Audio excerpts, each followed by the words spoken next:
All right, this morning we're going to talk about internet and corresponding with customers, interacting with customers. And we're going to call this segment Keyboard Warrior. So yesterday I had some interaction with a couple of internet people, customers, while doing my traditional dial and smile and contact people who haven't bought cars yet, interacting with the staff, talking to customers while in the showroom, closing deals and producing income. One particular customer, I'm going to say of a younger generation, probably mid-30s, had a question regarding a 0% opportunity for a RAV4 hybrid, which that doesn't exist. However, we kind of covered the 0% versus, the incentivized rate of 1.9 and talked about options and so on and so forth.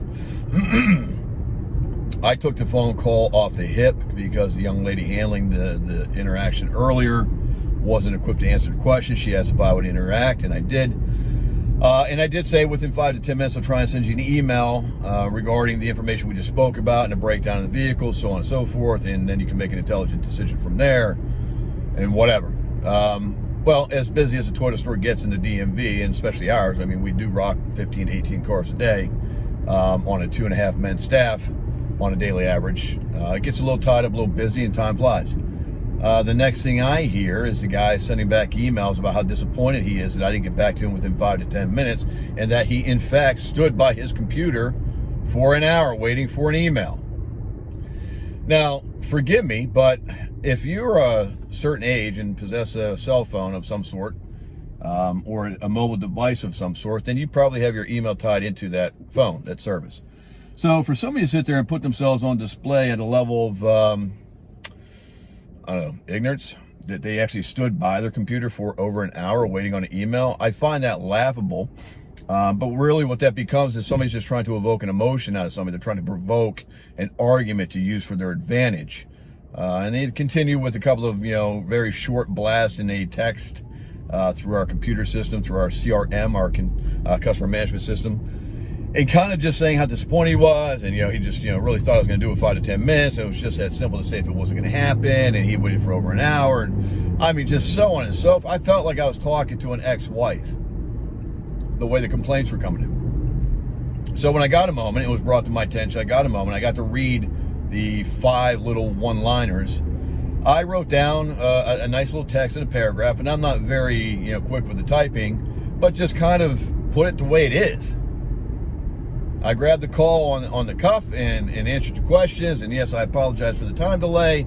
However, this is the information. I think his final words in that text was, it was a bait and switch, and you're all the same, and you had me bought in, and congrats on that, and all these different negative statements.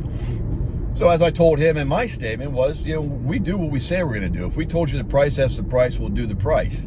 The vehicle identification number may vary because, we sell cars every hour of the day, multiple cars in an hour. I can't predict that VIN number is going to exist while you, salivate over whether you should buy the car or not, or vacillate. So long story short, he goes on with that text back or that email about how he's going to complain and write a review and all these other things. Again, just somebody trying to provoke an argument. This is where I come in with this whole keyboard warrior stuff. Everybody hides behind a keyboard or a cell phone or some sort of device, and they like to portray themselves a certain way. And listen, I'm 31 years in the auto industry. I really don't much give a shit about opinions. I have ethics, I have morals, I practice them within the boundaries of what I'm supposed to do. I represent a company extremely well, and I'm proud of how I've carried myself in the industry. That all being said, I won't live on my knees for anybody, customers or otherwise. I was very truthful, very candid, and to the point. But so time passes on. A couple of hours later, I gave the guy a price, including his sales tax and tags. I said, if you like the vehicle, let me know. I'll proceed to try and get one lined up and make sure we have a vehicle identification number secured for you. And I left it lie. Working a couple of deals, an hour or two goes by. He sends off a text message back. He says, are you from Johnstown, Pennsylvania? ? Do you like the Steelers? Do you happen to know this name? They're from there. I went to school with them. I'm from Washington, PA area. All of a sudden, it's like we're best friends getting ready to go watch a game together. Now, all I've done is simply stated the facts of the situation, the exchange we had to recreate the moment for documentation purposes, although the phone call I had was recorded, so I have that as just more confirmation of what was truly said. And I gave him a price after his little 5-liners again about, again, misleading and just be truthful, and if I can't keep you to your word, and all these exchanges to poke somebody, to get a rise out of me, trying to get some sort of leverage maybe for a better deal or just to exploit it. I don't play into that stuff, so that went empty. Then to come back to see the Artie from Johnstown, Pennsylvania. Well, listen, we don't put my profile up on our website about my whereabouts of, where I was born and raised and all these other things. That's not something companies do in the automotive industry, and I don't think many others either, unless you're writing short biographies about yourself. So clearly my point here is he looked me up on Facebook maybe, or saw a link to my name somewhere, and then saw me as I produce videos almost on a daily basis and post them in several different sites, as well as Twitter feed, Instagram, and a business page and YouTube channels. And I think you got a sense of who I was at that point in time. It's no longer just a keyboard typing back and forth. It was an actual interaction, although not directly, but seeing me, how I talked, how I carried myself, very matter of fact. Sometimes a little hot and tight in the ass and ripping and running with my words and my language, but he got a good sense of who I was and who he was about to engage and do business with.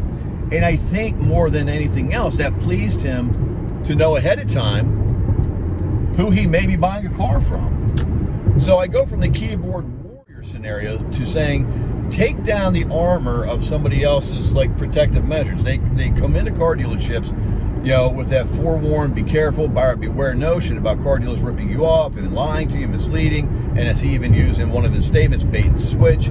Our company doesn't do that. We're an extremely large company. We do extreme amounts of volume as far as Toyotas. I think yesterday we sold 15 or 16, the day before 16 or 18.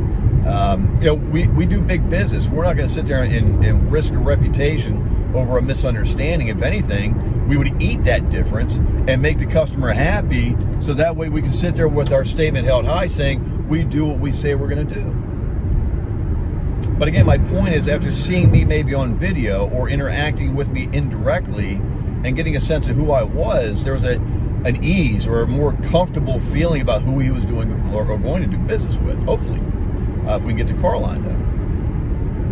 So let's eliminate some of that keyboard warrior stuff on both sides of the table, customer and salesperson, and start producing videos. Like I said before, if you're not making personalized videos, if you sell Toyotas and you're a salesperson, you don't have a Corolla video where you do a 6-position feature benefit value walk around presentation privately, cater to anybody and everybody watching, and you don't do that for every model that you represent, just a base model, L's or LEs, whatever they start out with in the category of vehicle you're representing. If you're not making these personalized videos and saving them to send out to your customer base, or put them on your social media feeds, which again, I don't understand why the 20-somethings aren't doing this. You guys are supposed to be tech savvy in the game on the social media stuff. Everybody I've come in contact with avoids it like the plague. I don't get it. Unless you're being sought out for something, get online and put your face out there. But content is key, and in context properly taken, you'll eliminate these preconceived notions of everybody's out to rip you off in the consumer's eye, and they'll get a sense of who you are, whether it's face that you're in the video or just go ahead and narrate the story about the car's feature benefit value. You don't have to feature yourself in the page or in the video, maybe a picture of you at the end of it so they can see you. But they can hear you, and they can put that mindset of, oh, this is the guy we're going to go see, or this is the young lady we're going to go see. That puts people at ease. If you don't recognize this, then, just listen, wake up, and get a goddamn phone out and go produce a video. And take some of this warning stuff away from the customers.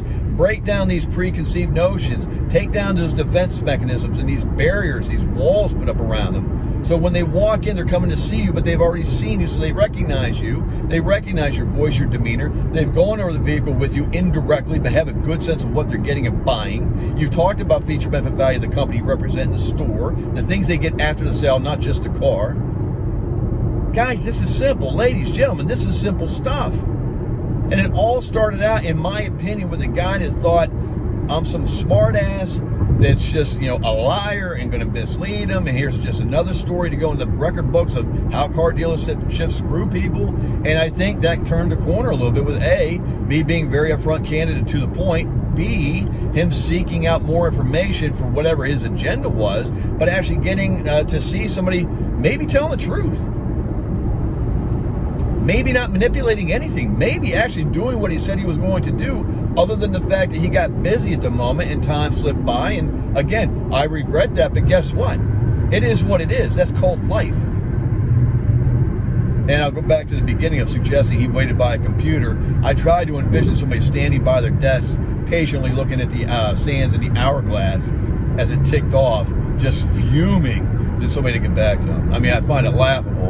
And again, with all due respect to him, I didn't mean to put him off that long, but it gets busy.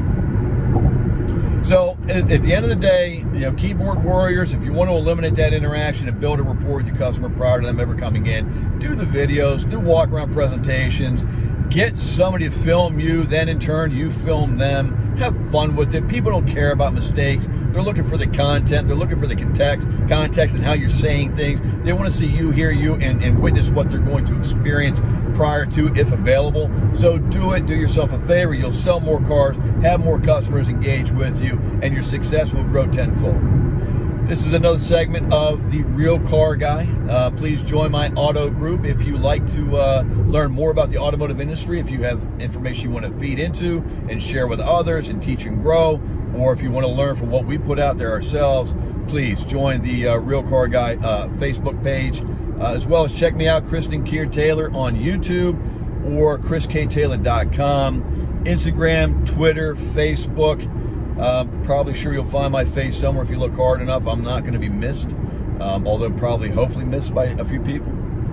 I am here to help you grow with your branding and your business, so stay tuned for more information as we go. chrisktaylor.com. YouTube, check it out. Like, subscribe, and share with friends. We'll talk again soon. Keyboard warriors, knock it off, take videos and send them. We'll see you later. Thanks.